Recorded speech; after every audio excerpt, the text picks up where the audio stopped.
임마누엘 성가대 은혜로운 찬양 매번 감사를 드립니다.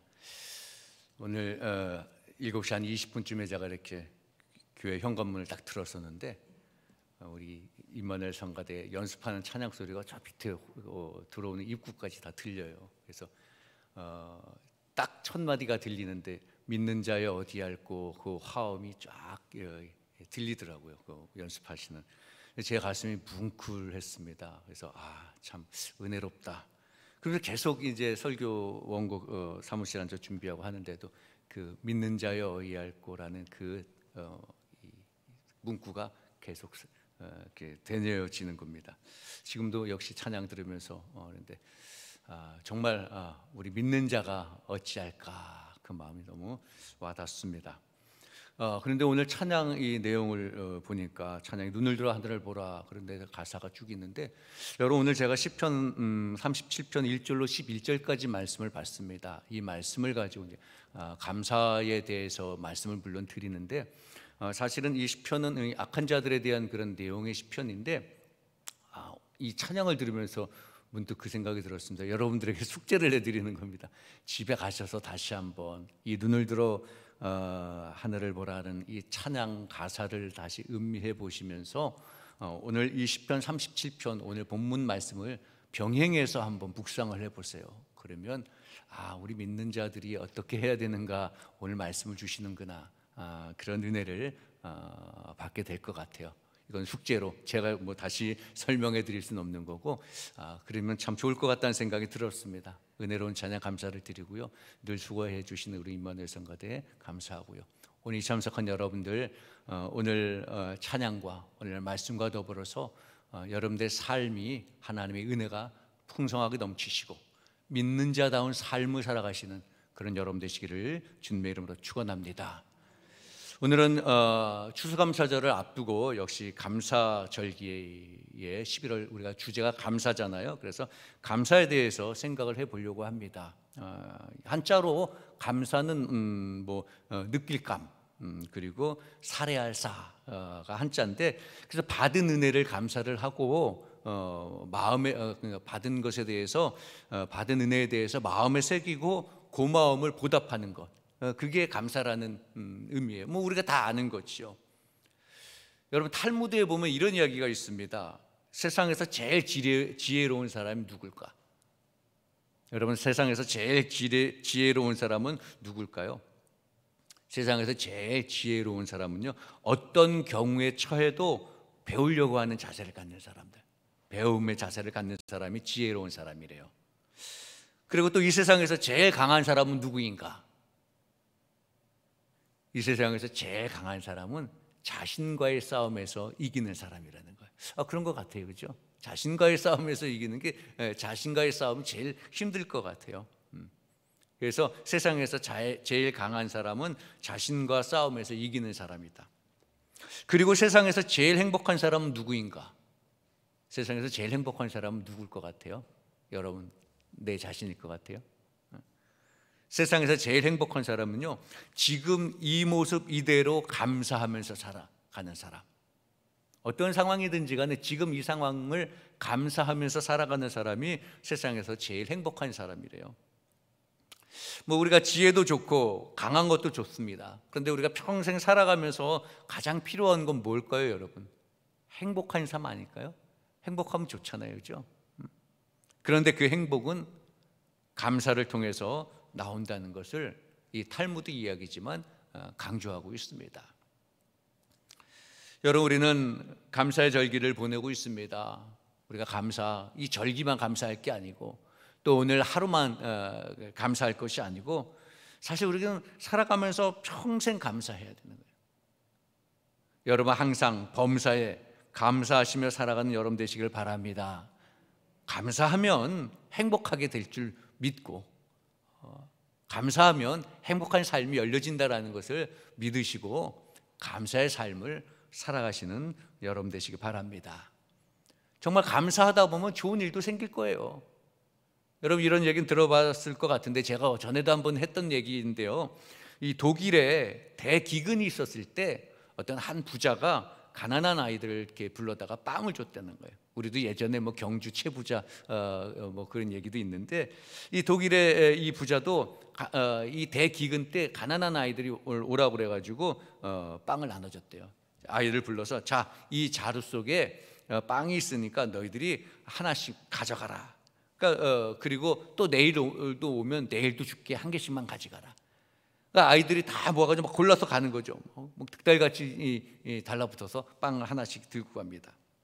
그런데 그 아이들 무리 속에 그레첸이라는 소녀가 있었는데, 가만히 서 있다가 마지막에 남은, 제일 마지막에 뭐가 남을까요? 제일 안 좋고 제일 조그만 빵이 남을 거잖아요. 마지막에 남은 제일 조그만 빵을 들고 가더라는 거예요. 그러면서 할아버지 감사합니다 인사를 꼭 하고 집으로 돌아가는 거예요. 그런데 그 다음 날에도 어제와 같이 아이들이 똑같이 빵을 집어가고 왔는데, 이 그레첼은 또 역시나 맨 마지막에 남아서 작은 빵을 들고서 할아버지 감사합니다 하고 집에 돌아갔어요. 그런데 이제 집에 와서 엄마와 함께 그 빵을 먹으려고 빵을 딱 쪼갰는데, 그 속에 은화가 50센트짜리가 들어있었던 거예요. 그래서 이 아이가 그 은화를 가지고 그 노인네 할아버지한테 찾아왔습니다. 할아버지, 빵 속에 이게 들었었습니다. 그러니까 이 할아버지가 그 그레첼에게 이렇게 말했답니다. 감사할 줄 아는 착한 사람에게 주는 상이란다. 이게 뭐 어떤 이야기일 수도 있겠지만, 이 아이는 감사하는 마음으로, 감사 가운데 그 기근 중에도, 곤란한 상황 가운데서도 나름대로 선물을 받는 그런 이야기입니다. 감사하면 우리에게 반드시 하나님께서 좋은 일로 갚아주실 것이다. 그런 믿음을 가지신 여러분 되시기를 주님의 이름으로 축원합니다. 그리고 여러분이 성경에서 감사라는 표현을 어떨 때 쓸까? 제가 원어를 한번 이렇게 찾아봤는데요, 히브리어의 감사의 단어는요, 야다라는 단어를 씁니다. 야다라든지 또 쓰는 단어가 있는데, 이 야다에서 유래가 된 토다라는 단어를 히브리어로 사용이 되는데요, 그 야다와 이 토다라는 이 히브리 언어는요, 예배하다, 찬양하다, 숭배하다, 그런 뜻이 담겨져 있는 겁니다. 그러니까 성경에서 말씀하시는 이 감사는 하나님께 받은 그 은혜를 우리가 인정을 하고, 그 하나님께 받은 은혜에 대해서 하나님께 감사하는 마음으로 예배하고 찬양하는 것, 하나님께 예배하고 찬양하는 게 감사의 표현이다라는 겁니다. 성경은 감사라는 단어를 그렇게 기록하고 있습니다. 그래서 역대하 16장 14절에도 여호와를 칭송하고 감사하며 찬양하게 하였으니, 그렇게 기록하고 있는데요, 이 말씀들처럼 감사와 찬양, 또 감사와 예배가 늘 항상 거의 붙어 다니는 경우가 많습니다. 물론 따로따로 사용할 때도 있지만, 시편을 보면, 성경을 보면 여호와 하나님을 찬양하고 예배하고 감사하고 찬양하고 이렇게 단어들이, 이 내용들이 붙어서 다닐 때가 많이 있다는 거지요. 그러니까 하나님께 감사한다라는 것, 믿는 사람들이 감사한다라는 것은 구원받은 은혜에 하나님께 그 은혜를 감사해서 하나님을 찬양하고 예배하는 의미가 담겨져 있지요. 여러분, 우리가 하나님의 은혜를 받지 않는 사람이 아무도 없잖아요. 제가 항상 늘 기회 될 때마다 말씀드리는데, 우리는 다 은혜 받은 사람이라고 제가 말씀드립니다. 그래서 우리가 쉽게 왜 이렇게 은혜가 없어, 은혜 못 받았어, 그 소리 쉽게 하지 말라, 제가 늘 강조했잖아요. 우리는 다 하나님께로 구원의 은혜를 받은 자들이에요. 뭐 우리가, 내가 조금 강도에 따라서 좀 피부적으로나 우리 삶적으로 조금 덜 느끼고 그건 내 마음이에요. 우리가 생각하는 거지, 우리는 다 똑같은 은혜를 받았습니다. 여러분 반드시 그걸 기억하시기 바랍니다. 여러분, 하나님의 은혜, 구원의 은혜를 우리 모두 다 똑같이 받은 줄로 믿으시기 바랍니다. 우리는 다 은혜 받은 사람들이에요. 그런데 왜 이렇게 쉽게 은혜가 없다고, 은혜를 못 받았다고, 우리 교회에 은혜가 있어 없어? 여러분, 그건 하나님께 잘못하면 범죄하는 일이에요. 구원해줘서 은혜를 줬는데 왜 은혜가 없다고 그래요? 하나님께 은혜를 받지 않은 사람이 우리는 없습니다. 그러니까 당연히 우리 모두는 하나님께 감사해야 된다는 거예요. 우린 다 하나님의 은혜를 받았잖아요. 그러니까 우리는 다 하나님의 은혜를 감사해야 되는 거예요. 우리는 다 감사해야 되는 사람들입니다. 그런데 우리의 삶은 어떻습니까? 나는 어떻습니까, 여러분? 실제로는 감사하지 않는 경우가 많고, 우린 다 하나님의 은혜를 받은 자들인데 감사하지 않은 사람들도 사실 많이 있습니다. 오늘 우리가 말씀을 묵상하면서 감사의 절기를 보내면서 그래서 우리는 한번 생각해 봐야 되는 거예요. 왜 감사하지 못할까? 그리고 감사는 우리가 어떻게 해야 될까? 다시 한번 생각해 보는 겁니다. 왜 우리가 감사하지 못할까요? 우리 말씀드린 대로 다 하나님의 은혜를 받은 자들인데 왜 은혜를 못 받았다 하고 불평하고 불만할까요? 단순히 말하면요, 믿음이 없어서 그래요, 여러분. 그러니까 여러분들이 은혜를 못 받았다고 생각하지 말고 여러분들의 믿음이 떨어졌고 믿음이 없다고 생각하세요. 그게 맞는 거예요, 여러분. 죄송하지만 은혜가 없는 게 아니고 여러분들 자신의 믿음이 없는 거예요. 구원 못 받은 사람 있습니까, 여기? 다 받았잖아요. 그런데 왜 감사를 못 합니까? 믿음이 없다는 거예요, 믿음이.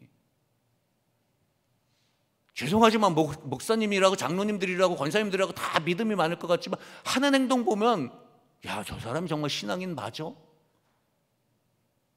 믿는 사람 맞아? 그렇게 생각들어질 때가 있습니다. 아니, 바깥에서 사람들이 그렇게 말하는 거예요. 저 사람이 교회 다닌대.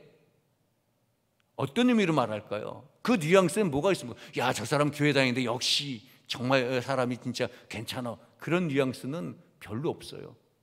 비아냥거리는 쪽이 많죠. 믿음이 없으니까 감사를 모르고 믿음이 없으니까 은혜를 모르는 겁니다. 사도 바울은 항상 하나님께 감사한다 그렇게 말씀하면서 성도들에게도 뭐라고 말합니까? 항상 감사하라고 말하고 있습니다. 에베소 교회 교인들에게도 에베소 5장 20절에 범사에 우리 주 예수 그리스도의 이름으로 항상 아버지 하나님께 감사하라 그렇게 강조합니다. 또 우리가 잘 아는 말씀 데살로니가전서 5장 18절에 범사에 감사하라. 감사절기 되면 이거 귀에 딱지가 들을 정도로 듣습니다. 데살로니가전서 5장 18절 범사에 감사하라. 사도 바울이 그렇게 권면합니다. 그러면서 뭐라고 말합니까? 범사에 감사하라고 하면서 이것이 그리스도 안에서 너희를 향하신 하나님의 뜻이다. 하나님께서 말씀하시는 거, 하나님께서 원하시는 거라는 겁니다. 항상 감사하는 거, 범사에 감사하는 거. 그러니까 언제나 우리가 모든 일에 하나님의 은혜를 깨닫고 감사하라는 겁니다. 여러분, 그런데 우리는 이 바울의 말씀처럼 항상 범사에 감사하고 있습니까? 우리 여기 장로님들 앉아 계시는데 장로님들 범사에 감사하고 있습니까? 우리 권사님들 범사에 잘 감사하고 있습니까? 당연히 감사해야 되는데 그렇지 못하는 것, 그 이유 중에 하나가 바로 믿음의 부재라는 거예요. 믿음이 없는 거예요, 여러분. 은혜의 척도를 재지 마세요, 여러분. 아니, 하나님의 은혜의 척도를 우리가 어떻게 교만하게 잽니까? 여러분들의 믿음의 척도를 재세요. 교만한 사람은 자기를 안 돌아보잖아요. 더 큰 교만은 뭡니까? 하나님의 은혜를 척도하고 있다는 거예요. 믿음의 척도를 재야 되는 거예요. 우리가 감사하지 못하고 은혜를 느끼지 못하는 건 믿음이 없다라는, 믿음의 부재라는 거예요. 하나님의 은혜를 좀 믿었으면 좋겠어요. 하나님이 우리와 함께 하심을 믿음으로 강하게 나갔으면 좋겠어요. 우리는 좋은 환경에 있을 때만 참 믿음이 있는 것 같아요. 어려운 환경이 되면 하나님을 불평하고 원망하는 거예요. 사람들은 일반적으로 보통 어떻습니까? 내가 좀 많이 좀 지지를 받고 내가 좀 이렇게 복을 받았고 그걸 잘 되고 할 때 감사한 마음은 가져요. 그죠? 서로 간에 잘 해주고 하면 감사한 마음을 가져요. 그런데 내 자신이 조금 이렇게 소외를 당하거나 외면을 당하거나 내가 좀 일이 어려움을 당했거나 뭐 우리가 흔히 말하는 내가 복이 없다라고, 이건 뭐 복하고도 사실 연관질 필요는 없는데 그렇게 우리가 생각하는 그런 생각이 들면 감사하지 않습니다. 그러니까 눈앞에 보이는 현실만 보고 눈앞에 보이는 현실만 가지고 판단하는 겁니다. 하나님의 복이 있다, 하나님의 복을 받지 못했다. 눈앞에 보이는 현실만 가지고 은혜가 있다, 은혜가 없다. 은혜를 받았다, 은혜를 받지 않았다. 얼마나 그만한 겁니까? 그러니까 눈앞에 있는 현실만을 가지고 판단하는 겁니다. 그걸 근거해서 감사하거나 원망하고 있어요. 그런데 하나님의 섭리는 사실 우리가 모르는 거예요, 여러분. 여러분은 오늘 이런 자리에 이렇게 있지만 내일은 하나님께서 우리를 어떤 길로 인도하실지 모르는 겁니다. 오늘은 평화를 누리지만 내일은 또 어떻게 될지를 모르고요. 오늘은 어렵고 진짜 힘든 일을 겪고 있지만 내일은 어떤 길을 열어주실지 모르는 겁니다, 우리는. 그러니까 하나님을 믿고 나가는 거예요. 그런데 그렇지 아니고 인간적인 내 계산대로 계산하고 내가 추측하고 내가 판단하여서 범죄하고 죄짓는 거예요. 불평하는 거예요. 이런 얘기가 있습니다, 여러분. 오토바이 경주를 좋아하는 아들을 둔 여인이 있었습니다. 오토바이는 참 위험하잖아요, 그죠? 그러니까 만류했어요. 야, 나 오토바이 좀 그만 타라, 타지 마라. 그런데 이 아이가 재능이 좋아서 오토바이 경주에 나가가지고 우승컵을 타오는 거예요. 유명해지는 거예요. 그러니까 기뻐하고 또 자랑스러운 거예요. 하나님께 감사했어요. 위험하지만 이렇게 또 그래도 해주시니까 감사하다고. 그런데 그 어느 날 아들이 끔찍한 사고를 당해서 장애를 얻게 됐습니다. 그러자 이 여인은 하나님께, 아니 이 아들이 이렇게 사고가 당하도록 하나님은 방관하셨냐고 불평하고 원망했습니다. 우리 아이가 이렇게 장애가 되도록, 이 어려움을 겪도록 뭐 하셨냐고. 하나님은, 우리도 때론 그렇죠. 평화로울 땐, 건강하고 좋을 때는 하나님께 감사하고 우리의 환경이 좋을 때는 감사하는데 내 환경이 힘들고 어려우면 하나님 나를 왜 이 상황에 이렇게 만들어 놓으셨습니까? 그렇게 원망했어요, 이 엄마도. 그런데 이 아들이요, 장애가 됐지만 이 지압요법 그런 걸로 기능이 조금씩 몇 가지가 회복되게 됐어요. 그러니까 이 아들이 자기 스스로도 지압요법을 공부하게 됩니다. 그래서 그 분야에 최고가 됐어요. 더 나아가서 오토바이 회사까지 차려서 최고의 명예를, 큰 부자가 됐습니다. 끔찍한 사고와 장애인이 되었던 현실로 인해서 하나님께 분노하고 원망했던 여인인데 이 아들이 이렇게 잘 되고 이런 상황을 봤을 때 어떤 반응을 또 보였을까요? 반응이 또 달랐겠죠, 그죠? 기쁨이 넘치고 감사가 넘쳤겠죠. 여러분, 우리는 이 이야기를 보면서 우리도 깨달음이 있습니다. 현실 뒤에 숨겨져 있는 그 하나님의 그 계획하심을 바라보지 못하는 그 무지와 불신앙을 발견할 수 있는 거예요. 우리는 늘 시야가 그렇게 좁습니다. 우리의 신앙의 자세는 늘 그래요. 눈앞에 보이는 것만 보고 하나님을 원망하고 불평하고, 잘 되면 감사하고 안 되면 불평하고. 그런데 그 지금 눈앞의 현실은 힘들고 어렵지만 이 눈앞의 현실 가운데 그 미래에 있을 하나님의 섭리를 우리는 바라보지 못한다라는 거예요. 그걸 믿음으로 기다리지 못한다라는 거지요. 여러분, 맞습니다. 우리는 사실 미래를 볼 수도 없고 예견할 수도 없어요. 그래요. 미래를 우리가 볼 수도 없고 예견할 수도 없는데 왜 우리가 추측하여서 범죄를 저지르냐 이거예요. 왜 우리가 추측하여서 하나님을 판단하냐 이거예요. 당연히 우리는 여러분 미래를 볼 수 없고 예견할 수 없는 존재예요. 하지만 하나님께서는 그런 불안한 가운데서도 하나님께서는 하나님만을 믿기를 원하신다라는 거예요. 여러분들의 삶이 불안하십니까? 미래가 예측하기 어렵습니까? 하나님이 원하시는 것은요, 그런 상황 가운데서도 하나님만 바라보라는 겁니다. 협력하여서 선을 이루시는 하나님을 믿고 오늘의 이 상황으로 인하여서 원망하거나 불평하지 말고 오히려 감사하라 말씀하는 겁니다. 우리 믿는 사람들이잖아요. 오늘 우리 찬양했습니다. 믿는 자여 어기할꼬, 더 가까이 임하시는 하나님의 은혜. 우리 믿는 사람들의 자세가 그겁니다. 하나님께 맡기는 겁니다. 더 가까이 임하시고 우리와 함께 하셔서 우리의 미래를 열어주시는 하나님의 은혜를 믿고 더욱 감사해야 된다는 겁니다.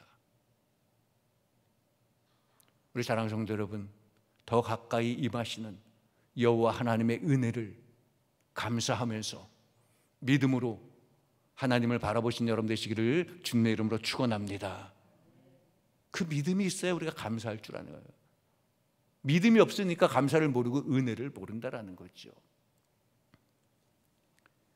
그래서 여러분, 우리와 함께 하시는 하나님을 믿고 나아가시는 그런 여러분 되시기 바랍니다. 그리고 우리가 하나님을 믿고 믿음으로 나가는데 오늘 말씀에 뭐라고 우리가 감사를 해야 되고 어떻게 해야 되는지를 말씀하냐면요, 잠잠하고 참고 기다리는 믿음이 있어야 된다는 거예요. 우리의 믿음이 기다릴 줄도 아는 믿음을 가져야 된다는 거죠. 오늘 3절 말씀에 여호와를 의뢰하고 선을 행하라 말씀합니다. 그러니까 하나님에 대한 확신, 하나님에 대한 미래, 믿음, 그 신뢰를 가지고 선한 일을 하라는 거예요. 눈앞에 어떠한 상황이, 힘들고 어려운 상황이 벌어진다 할지라도 끝까지 하나님을 신뢰하라는 겁니다. 그러니까 선한 생각만, 선한 말만 감사하라는 거예요. 그리고 7절은 여호와 앞에 잠잠하고 참고 기다리라. 사실 우리가 하나님을 향한 믿음이 약하면, 믿음이 없으면 잠잠할 수가 없지요. 막 떠들게 되고 막 더 오히려 더 막 화도 내게 하고 뭐 그렇습니다. 근데 하나님께서 인도하시겠지. 하나님을 믿는다면 우리는 불평하지도 않고 참고 기다릴 수 있는 거예요. 오늘 그렇게 말씀하고 있습니다. 여호와 앞에서 잠잠히 참고 기다리라는 거예요, 여러분. 그런데 우리는 내가 뭐 어떻게 해보려고 서로 떠들고 서로 그냥 치고받는 건 아니지만 싸우려고 하고.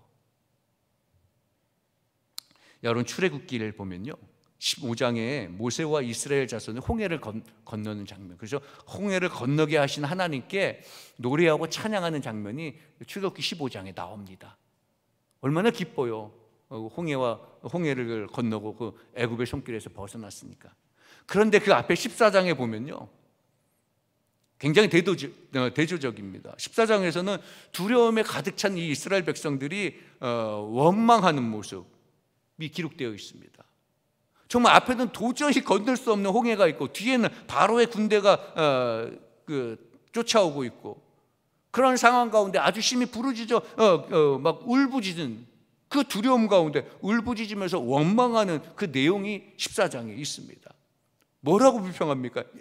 모세와 아론에게 우리 매장지가 없어서 우리를 애굽 땅에서 끌어내서 이 광야에서 죽게 하냐? 애굽 사람을 우리는 도로 섬길 것이니까 우리를 내버려두라. 왜 굳이 우리를 끌어내가지고 이렇게 힘들고 여기 광야에서 다 죽게 만드냐? 그렇게 불평합니다. 눈앞의 현실만 보고, 눈앞의 현실을 보니까 얼마나 암담합니까? 그때 모세는 뭐라고 말합니까? 모세는 믿음으로 이렇게 말합니다. 너희는 두려워하지 말라. 가만히 서서 여호와께서 오늘 너희에게 행하시는 그 구원을 보라. 우리로 말하면 야, 나대지 마라. 떠들지 마라. 네 주장하지 마라. 교만하지 마라. 원망하지 마라. 가만히 있어라. 가만히 서서 지금까지 인도해 오셨던 여호와 하나님께서 어떻게 하시는지 봐라. 여러분, 하나님이 어떻게 하시는지 보세요. 왜 내가 나서서 내 돈으로, 내 권력으로, 내 힘으로, 내 능력으로, 내 신념으로 하려고 합니까? 모세는 이스라엘 백성들에게 말합니다. 오늘 너희를 위하여서 행하시는 구원을 보라. 여호와께서 너희를 위하여서 싸우시리니 너희는 가만히 있을지라. 가만히 있으면 돼요. 우리는. 여러분 좀 가만히 계세요. 결국 어떻습니까? 모세 그 말대로 홍해가 갈라졌어요. 상상도 못하는 일이 벌어져서 문제가 해결됐어요. 아니, 홍해를 마른 땅처럼 건넜다고 그래요. 그러니까 그제서야 이제 하나님께 감사하고 찬양하는 거예요. 14장에는 그렇게 불평하고 그렇게 모세를 죽일 것처럼 그래 아주 데모도 하고 그랬는데, 자기 지도자를 그렇게 죽이려고까지 하려고 하던, 그런데 하나님께서 문제를 해결해 주시니까 그제서는 또 15장에서 완전히 달라지죠. 그러니까 하나님께서 말씀하시는 거예요. 기다리라고. 오늘 말씀하는 겁니다. 참고 기다리라고. 하나님의 인자하심과 하나님의 은혜와 하나님의 구원이 이 출애굽기에 얼마나 잘 나타난지 모릅니다. 참 그렇게 불순종하고 그렇게 불평하고 그렇게 교만한 이스라엘 백성들, 그럼에도 불구하고 결국은 하나님은 선하신 뜻대로 이스라엘 사람들을 가나안 땅으로 인도하셨습니다. 불평해도 불만해도 인자하신 하나님은 끝까지 이스라엘 백성들을 돌봐주셨죠. 그 하나님은 오늘 우리도 마찬가지예요. 사실 여러분, 우리도 얼마나 많이 불평합니까? 얼마나 많이 내 자랑합니까? 얼마나 많이 나를 내세웁니까? 그런데도 하나님은 끝까지 우리를 인도해 주시는 거예요. 그러니까 여러분, 그 하나님께 감사하면서 때로는 여러분 우리가 힘들고 어려워도 정말 나대지 말고 기다리실 수 있는 그런 여러분 되시길 바랍니다. 꼭 우리는 나 아니면 뭐가 안 될 것처럼, 여러분 뭐 돈이 많은 거, 많이 배운 거, 내가 뭐 사회적인 지위가 높은 거, 권력이 있는 거, 죄송하지만 하루아침에 무너질 수도 있습니다. 그걸로 너무 내세우지 마세요. 하나님께서 서라 하면 서시고 가라 하면 가시고 기다리라 하면 기다리시고, 우리도 이스라엘 백성들처럼 불순종하고 불평하고 그런 부끄러운 삶이 우리의 삶에도 분명히 있습니다. 그러나 여러분, 이제 우리가 하나님을 신뢰하고 항상 범사에 감사하는 신실한 성도가 돼서 우리의 인생을 하나님께 맡기시고 하나님이 인도하시는 대로 이끌려 가시는 그런 성도 여러분 되시기를 주님의 이름으로 축원합니다. 믿음으로 하나님께 감사하시고 감사한 마음으로 하나님의 이끄심을 참고 기다릴 줄 아는, 그래서 협력하여 선을 이루시는 하나님의 능력을 경험하시는 여러분들 인생과 삶이 되시기를 주님의 이름으로 축원합니다. 기도하겠습니다. 사랑의 하나님, 오늘도 하나님 부끄럽고 두려운 마음으로 주님 앞에 섰습니다. 하나님, 우리의 모든 뜻을 하나님 앞에 내려놓고 하나님께 맡기고 하나님께 의지하며 믿음으로 살아가는 저희를 될 수 있도록 주님 인도하여 주옵소서. 아직도 나의 신념이, 아직도 나의 고집이, 아직도 내 뜻이 살아있습니까? 하나님, 주님의 저 십자가에, 주님께서 주님의 모든 뜻을 십자가에 못 박으셨듯이 우리도 우리의 모든 내 생각을 저 십자가에 못 박고 오직 여호와 하나님의 뜻에 맡기고 살아가는 저희들 될 수 있도록 주님 인도하여 주옵소서. 하나님께서 어떻게 인도하시는지 우리의 인생을 하나님께 맡기고 기다릴 줄 아는 믿음의 성도들이 되게 하여 주옵소서. 하나님께서 멋지게 인도하실 것을 믿고 감사함으로 우리의 삶을 주님께 맡기는 인생들이 되게 하여 주옵소서. 우리 주 예수 그리스도 이름으로 기도하옵나이다. 아멘.